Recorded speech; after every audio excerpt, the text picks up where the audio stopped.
Now today we will discuss chapter 7, the prairies, temperate grassland, day second. तो first day में इसमें हम अलग अलग ग्रासलैंड, अलग अलग कंट्रीज़ के बारे में डिस्कस किए थे। आज हम डिस्कस करेंगे प्रेयरी के अन्य पॉइंट पर। Prairies are vast stretch of flat land covered by tall grasses. Prairie एक फ्लैट लैंड है जहाँ पे बहुत लंबी लंबी घासें पाई जाती हैं। The grass remains green in summer and turns brown in autumn. जो ग्रासेस हैं, घास हैं, ये समर में यानी गर्मी के दिनों में ग्रीन हो जाती हैं, हरी रहती हैं, और ऑटम आने में ये जो है ब्राउन हो जाती हैं। There are no trees. यहाँ पर कोई ट्री नहीं पाया जाता है प्रेयरी में, यहाँ पे सिर्फ ग्रास ही पाई जाती है। Earlier they were grazing grounds of bisons. यहाँ पे पहले बिसन्स भी पाई जाती थी। बिसन्स क्या है? एक वाइल्ड ऑक्स होती थी। Today most of land has been cleared and occupied for agriculture. आज की डेट में प्रेयरी के ज़्यादातर लैंड जो है ये काटे जा चुके हैं और यहाँ पे अब खेती की जाने लगी है। Grasslands are away from the equator, therefore they have low temperature and rainfall. Grassland equator से दूर है, इसलिए यहाँ पर टेम्परेचर और रेनफॉल बहुत लो होती है। प्रेरीज लोकेशन, प्रेरी की लोकेशन क्या है? Prairies are a vast stretch of gently slope grasslands located in interior part of North America. Prairie जो है ये ग्रासलैंड का स्लोपिंग ढलान पे है और ये नॉर्थ अमेरिका के बहुत अंदर पाया जाता है। प्रेरी मतलब ग्रासलैंड, नॉर्थ अमेरिका के ग्रासलैंड को यानी घास के मैदानों को प्रेरी कहा जाता है। It's includes the southern part of Canada and central United states. इसके अंतर्गत कनाडा का सदर्न पार्ट है और सेंट्रल यूनाइटेड स्टेट भी है। लैंड फीचर्स, प्रेरी के लैंड फीचर्स क्या होता है? The western part of grassland is hilly while the eastern part is flat. जो प्रेरी का वेस्टर्न पार्ट है ग्रासलैंड का, ये पहाड़ी एरिया है, और जबकि ईस्टर्न पार्ट ये फ्लैट एरिया है, समतल एरिया है। The rivers Mississippi and Missouri drains this region. इस एरिया में जो रिवर पाई जाती है ये मिसिसिपी पाई जाती है और मैसूरी पाई जाती है। क्लाइमेट कैसा होता है प्रेरी के ग्रासलैंड के पास? The climate of this region is as follows. यहाँ का क्लाइमेट इस प्रकार होता है। Number 1, winters are cold and dry. यहाँ की जो विंटर्स होती है, जाड़ा होता है, ये ठंडक होता है और यहाँ सूखा रहता है।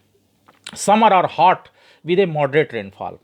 समर यहाँ पे, गर्मी यहाँ पे बहुत पड़ती है और यहाँ पे रेनफॉल भी होती है। Moderate rainfall about 50 centimetre to 70 centimetre with a variation from year to year occurs in this region during the summer. यहाँ पे रेनफॉल जो होती है 50 टू 70 सेंटीमीटर की वेरिएशन पे हर साल पे बरसात होती है। The type of climate is called continental climate. यहाँ का जो क्लाइमेट है वो कॉन्टिनेंटल क्लाइमेट कहलाता है। हॉट विंड्स और चिनूक ब्लो इन स्प्रिंग। यहाँ पे एक बहुत हॉट विंड्स, गर्म हवाएं चलती है, जिसको कि चिनूक कहा जाता है, और जो कि स्प्रिंग सीजन में होती है। The prairie region lies in rain shadow area. An area, rain shadow area किसको कहते हैं? An area which is away from path of rain bearing winds, उसको रेन शैडो कहा जाता है। प्रेरी की वेजिटेशन कैसी होती है? Most part of these regions are dry और रिसीव लेस रेनफॉल। प्रेरी की ज़्यादातर पार्ट्स है वहाँ सूखा पड़ा रहता है और यहाँ पे कुछ जगह पे बहुत लेस रेनफॉल होती है। देयरफॉर दिस रीजन है ऑलमोस्ट ट्रीलेस। इसी कारण से ये रीजन ज़्यादातर ट्रीलेस है। A few trees are found along the river side. कुछ ट्री पाए जाते हैं जो कि नदियों के किनारे पाए जाते हैं। Grass grows well as the climate is suitable. Grass यहाँ पे ज़्यादा इसलिए होती है क्योंकि यहाँ का क्लाइमेट ग्रास के लिए सुटेबल है। The western part which is हिली यूज्ड फॉर कैटल ग्रेजिंग। यहाँ का वेस्टर्न पार्ट जो है वो हिली एरिया है जो कि कैटल की ग्रेजिंग यानी जानवरों को चराने के काम आता है। The eastern part is used for maize cultivation and central fertile area is used for cultivation of wheat. जो ईस्टर्न पार्ट है यहाँ पे मेज कल्टिवेशन अर्थात मक्का बहुत होता है, और सेंट्रल का जो एरिया है यहाँ पे व्हीट बहुत होता है। उसके बाद life of people of prairie, prairie के लोगों की लाइफ कैसे होती है। The prairie of USA are sparsely populated. जो यहाँ का एरिया है, प्रेरी का जो एरिया है, प्रेरी यूएसए में है यानी अमेरिका में प्रेरी, प्रेरी मतलब ग्रासलैंड, ये जो है बहुत स्पार्सली पॉपुलेटेड है अर्थात यहाँ पे बहुत कम जनसंख्या पाई जाती है प्रेरी ग्रासलैंड में। Most of people are the descendants of eastern settlers while others are farmers. यहाँ के जो लोग हैं ये जो हैं पीपल फैमिली लाइन में रहते हैं, फैमिली यहाँ पे होती है, और यहाँ पे ज़्यादातर यूरोपियन सेटलर्स हैं जो कि फार्मर्स हैं। Some grow crops and some rear livestocks. यहाँ पे जो फार्मर्स होते हैं कुछ जो है क्रॉप्स ग्रो करते हैं और कुछ पशुओं को पालते हैं। Those who rear livestocks are called gauchos. जो पशु पालते हैं उसको गोकाश के नाम से जाना जाता है। Farming in the prairie region, prairie region में फार्मिंग कैसे होती है, खेती कैसे होती है।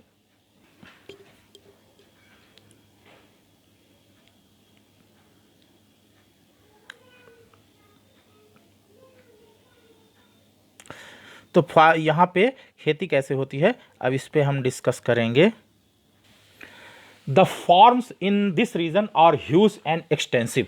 यहाँ पे इस रीजन में जो खेती होती है बहुत बड़े पैमाने पर और बड़े व्यापक पैमाने पर होती है, और यहाँ की they occupy hundreds of acres of land.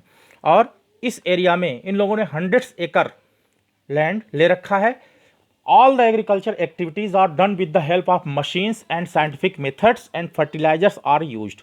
Prairie के जो ग्रास लैंड के एरिया हैं यहाँ पे अब तो खेती के लिए यूज हो रहा है यहाँ पर कुछ ज़मीनें, और यहाँ पे ये ज़मीनें एग्रीकल्चर एक्टिविटीज़ जो होती है ये मशीनों से होती है, और साथ में साइंटिफिक मेथड का यूज़ किया जाता है, फर्टिलाइजर्स का भी यूज किया जाता है जिससे कि इस एरिया को अच्छा किया जा सके। Wheat is produced in large quantity, so this region is sometimes called the wheat basket of the world. Wheat यहाँ पे गेहूँ बहुत होता है लार्ज क्वांटिटी में, तो व्हीट यहाँ पे बहुत लार्ज क्वांटिटी में होता है और इसलिए इस रीजन को पूरे वर्ल्ड का व्हीट बास्केट या गेहूं की टोकरी भी कहा जाता है। Other major crops of this region are maize, barley, rice and oats. यहाँ पे दूसरे क्रॉप्स जो होती हैं मेज यानी मक्का, बरले यानी जौ, राइस और ओट्स भी होता है। Intensive farming is carried here. Intensive farming भी यहाँ होती है। इंटेंसिव फार्मिंग क्या है? A farming of high production in small area of land. यानी कि इंटेंसिव फार्मिंग का मतलब होता है कि बहुत हाई प्रोडक्शन करना, बहुत ज़्यादा उपज करना बहुत छोटे से एरिया में, उसको इंटेंसिव फार्मिंग कहा जाता है। Cattle rearing, the second occupation of the people is rearing of animals. दूसरा यहाँ पे ऑक्यूपेशन है पशुपालन। यहाँ के लोग पशुपालन भी करते हैं। The western part is not suitable for growing crops because it is हिली and infertile and the rainfall is low. जो वेस्टर्न पार्ट है ये क्रॉप्स को ग्रो करने के लिए बहुत ज़्यादा सूट नहीं करता है क्योंकि यहाँ हिली एरिया है और यहाँ पे उपज भी भूमि की नहीं है, बरसात भी बहुत कम होती है। That is why people is in this area rear animals. इसलिए यहाँ के लोग जो है अपना जीवन यापन करने के लिए पशुपालन करते हैं। दिस रीजन हैज स्टेट्स और फार्म और called ranches where cattle are reared. This region है state of farms called ranches. यहाँ के जहाँ पर पशुओं को पाला जाता है उसको रेंचेस कहा जाता है। वेयर कैटल आर रियर्ड, यहाँ पे पशु पाले जाते हैं। The cattle provide food in form of milk and meat. यहाँ के जो कैटल हैं वो मिल्क भी देते हैं और मीट भी देते हैं, साथ में ये मिलता है। Cows are reared for milk and milk products. Cow यहाँ पे पाली जाती है मिल्क के लिए और मिल्क प्रोडक्ट के लिए। बीफ मीट होता है, is an important part of diet of Americans. Beef यहाँ के लोग बहुत खाते हैं और बीट एक प्रकार का मीट है, अमेरिकन का प्रिय भोजन होता है। और Chicago is and important centre of A slaughtering animals. Chicago यहाँ का ऐसा सेंटर है जहाँ पे पशुओं का वध किया जाता है, पशुओं को काट करके बेचा जाता है। Beef is exported to European countries. Beef यहाँ से यूरोपियन कंट्रीज़ को भेजा जाता है। Many minerals are found in the prairie region. बहुत सारे मिनरल्स पाए जाते हैं प्रेरी रीजन में। विद द रिजल्ट और crushing factories and oil refineries have also been developed. और इसी कारण से यहाँ बहुत सारी फैक्ट्रीज और ऑयल रिफाइनरी भी पाई जाती है। Meat packing and flour mills are most important industries. यहाँ पे मीट पैकिंग का काम होता है और फ्लोर मिल्स भी है जो कि यहाँ पर है, और साथ में बहुत ही इम्पॉर्टेंट इंडस्ट्रीज़ हैं। चैप्टर आपका कंप्लीट हो गया। चैप्टर नंबर 7 है ये। चैप्टर नंबर 7 कंप्लीट हो गया है, जो है प्रेयरी टेम्परेट ग्रासलैंड। और चैनल को सब्सक्राइब करना मत भूलिएगा, और साथ में सब्सक्रिप्शन और बढ़ाइए। और चैप्टर में कोई प्रॉब्लम होगी तो कमेंट बॉक्स में आकर के आप इसमें पूछ सकते हैं, और ये चीज़ ध्यान रखिएगा। साथ में एक इसमें हम जो है क्वेश्चन पूछ रहे हैं, इस क्वेश्चन का आंसर जो है आप कमेंट बॉक्स में ज़रूर दीजिएगा। प्रेरी में वीट पाया जाता है, और इस वीट जो पाया जाता है इसके कारण इसका एक स्पेशल नेम है। What is that name? वह नेम क्या है? Okay, thank you.